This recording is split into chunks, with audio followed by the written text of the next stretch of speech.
Hey guys, welcome back to my video. Today I'm going to talk about whether chasing the corporate title was worth it.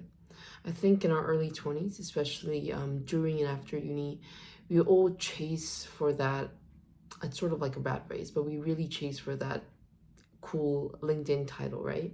And I think I achieved that cool LinkedIn title because mine literally says investment banking analyst, published author, derm law graduate, which are all not the easiest milestones to achieve. But after going back to uni, I started to question whether chasing that title and trying to internally validate myself with that title was really worth it.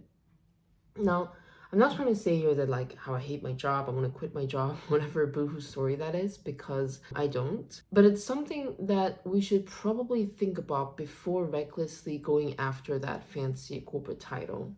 Going back to University City was so wonderful. I took a day off, and I could live my university lazy life again.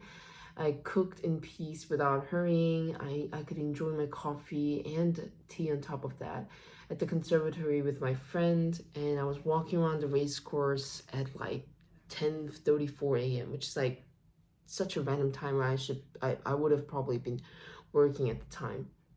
And when I was at uni doing these activities, the exact same activities, I thought it was extremely unproductive. And I need to like start working in a structured routine in office where I can learn so much.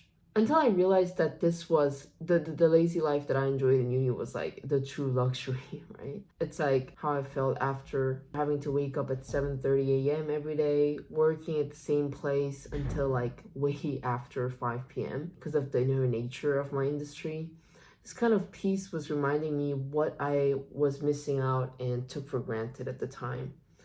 So in the evening, I went to my friends at the pub. It certainly did feel very validated when you got that wow job. Like once I tell like them like where I'm working, everyone's like, oh wow, like that's really cool. Or it's basically similar reactions because a lot of people do aspire to corporate life, especially students who are ambitious or not really sure what to do, etc. Going back to uni and hearing those reactions helped me to truly see and notice the Bermuda Triangle of Talent in university. So the Bermuda Triangle of Talent, for those who don't really know or heard of this term, is consulting, law, banking that lure highly ambitious students, mainly because they have conventional prestige, high salary, and lifestyle.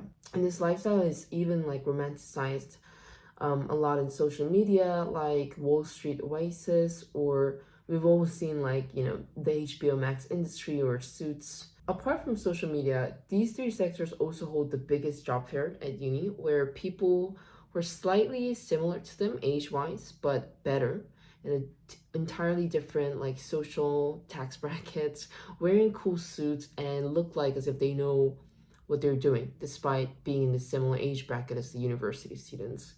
And the fact that these people are like us, but slightly better, is, I think, what really makes the highly ambitious students admire the role because the gap feels closable. And the setting amplifies this as well because those sectors hold events in fancy hotel with drinks where you kind of have to like dress up, wear suits.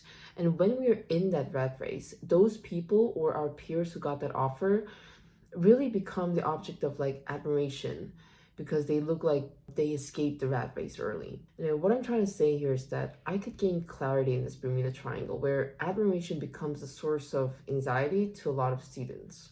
And what's really most interesting is that where I realized that I was self gaslighting myself to believe that I truly want to work in this industry and that this is what I've been dreaming ever since I was like 12 years old or whatever, because I had to pump out hundreds of like, why this industry, why this firm for the application questions.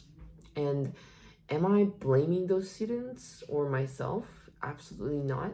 But at the same time, I also don't think there is need to feel as though this corporate life or nothing mindset. Now, about my job, we all say, do what you love and, do what you enjoy. Thankfully, I do love my work and I enjoy most of the tasks. I don't think there's a perfect job where you're like happy every single moment.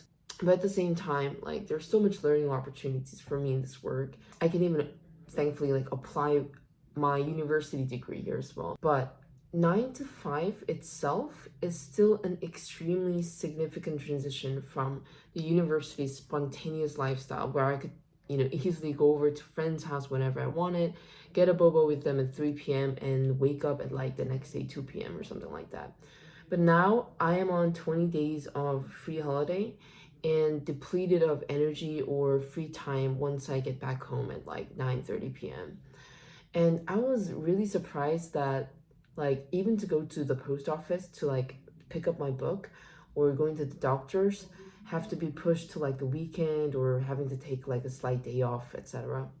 Obviously, it's not a complaint or a propaganda of remote working because honestly, I've always craved for the financial stability and career prospects in life. The previous version of my life is definitely something that I grieve over, and it's probably something that you should be aware of it if you're going for a very highly demanding job.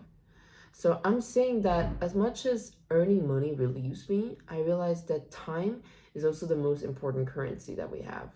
And it's sort of funny because when you're rich in time, you lack money during uni, and now it's quite the opposite, vice versa. So I think this could be the reason why some people find highly sought job miserable, etc. So continuing on this glorification of corporate life, the works that I do are far from what I thought as well. Junior banking analysts do a lot of like Excel stuff, staring at Excel sheets with itty bitty calculations. And if there's a difference, we have to report it to like 5 different people. And at first, as a queen of efficiency, I was like, why do we have to report it and then like have to do it so like in a structured routine? This is so inefficient. But the cost of not doing this could be like millions of difference. So now I know. But when I first got the paycheck, I was like, there is no way I'm getting paid this much when all I did was managing some numbers here and there. I mean, this sounds like so spoiled, but like there are some people who's doing a bit more physically demanding job and still get like paid less than me sometimes. And all I did was like, looking at some documents. So I was like very confused as of the different um average like income based on the sectors. Anyway, corporate life always seemed so busy, and that's exactly what attracted me first because it looked very like fast paced, thrilling. And now I am managing like 20 deals right now, and I realized that a lot of the deadlines were actually artificial urgency. I get it because we work with law firms, other banks, borrowers, like all of them at the same time. It is sort of an urgent deadline, I guess, but it's not like a real deadline, like real life or death urgent deadline. But a lot of the directors or VPs are treating like as if they are and getting very like sharp and edge when the signing date is like altered by a day or whatever. And for juniors, a lot of the things we do at first are checking if there's any error and storing that like 10 hours of your Excel work in the internal system just so that other managers can check if they ever do that. So it's important to see jobs as it is without pink glasses because you want that feeling of like getting that offer that none of your peers in university couldn't. So I think it's very important to see jobs as it is. It's a job. And really think whether you want it because you want the feeling of admiration after getting that offer that none of your other university peers could have gotten. Or maybe because it feels like something that you should be doing, or because of that setting, or people who are in the similar age bracket are the fancy hotel or job fair.